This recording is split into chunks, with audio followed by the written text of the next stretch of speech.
All right, Kramer, thanks for coming out today. Yeah, I really appreciate it. Got a pretty nice day, a little windy, but yeah. Well, I thought we could come inside and sit down and kind of recap, discuss, how your round went, what were the positives, what were the negatives of the round. What would you say are some, let's always start with the negatives, since those tend to be the easiest for players. What would you say were the negatives of your round? Yeah, I think off the tee that was a little sporadic. Okay. I think normally that fade is pretty consistent, but I do get a little sporadic off the tee. So it was nice that I could do it while you were watching. But yeah, definitely, I think off the tee I could tighten it up a little bit, whether that's club choice or if it's just kind of focusing a little bit more. I think course management, obviously, because I know that the course, but still kind of course management can always get better. But yeah, I'd say off the tee was probably my biggest negative I saw in the lesson today. Yeah, and I would agree. I mean, you hit the ball really well, even for the ones that were kind of sporadic. Like on 3, we ended up on the left side. You hit a good drive there on 7 as well, and I know you were trying to cut the corner. And then you hit a few good on 8 and 9, kind of finish up the round too. So, I think club selection will be a big one, and as a player, kind of knowing, I don't always have to hit necessarily driver. And again, kind of back to talking on hole number 7's tee box. If you're confident in a club, that's number one. So one of the things I would probably look at with your driver would be, what's our face angle looking like at impact? See what kind of drills we could do. I would say probably some kind of impact drill where we're really controlling the face would be a big one for you, because again, everything else for the most part looked pretty good, pretty tight. But that one I think would help. And then in addition, making the club selections, because again, on 7 you talked about, well, could go with a 4. If I hadn't played the course maybe before, and even sometimes it just goes to show that, a course that we've played before doesn't always necessarily mean we should pull driver on it. For sure. So, but yeah, I would say that one's probably your biggest one, for sure. Yeah, no. Positives. Yep. Short game. I think again, my short game is probably the best part of my game. Putting not so much, but wedges and kind of 100 yards and in.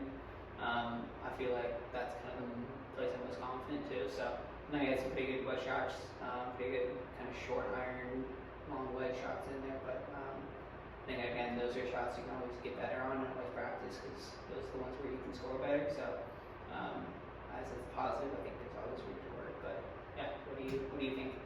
Yeah, I would say, your wedges were really good, and your wedges putting you in a position to make putts, so being able to make a few putts here and there, and that always helps with the momentum of the round, and I think honestly making level-headed club selection decisions sometimes, because if I'm putting or I make a good hole or get up and down, it makes a big difference to a player mentally onto the next tee, whereas if they don't, they're caught up in the moment of the last hole, and they may not be thinking. It's like, oh, I gotta bomb it down there, or whatever the case may be. So, I think moments like that throughout your round today definitely kind of helped you stay in it for the most part, even when we had drives that were off the mark a little bit here and there. But yeah, I think overall pretty solid round for the most part. Cool. I guess my only question for you then, I mean, we did this kind of on the course lesson. I took one from you, kind of to see how you process or how you kind of take the lesson from off the lesson tee and put it onto the course.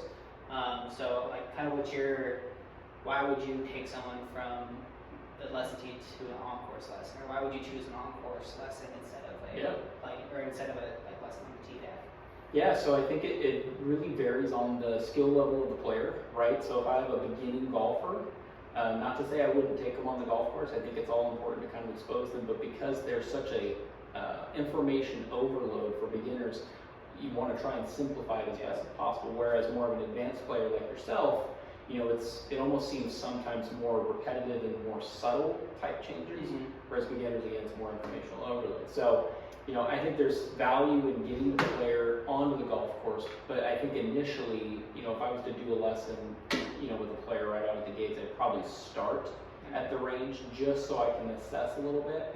If it's a more advanced player, like a competitive type tournament player, I would want to do a playing lesson, because they've already put in a lot of time at the range, and it's not to say that we can't improve. We absolutely can, but for a player like that, they're looking for something on the golf course. close. And so a lot of that times it's more of a mental side or force management sometimes.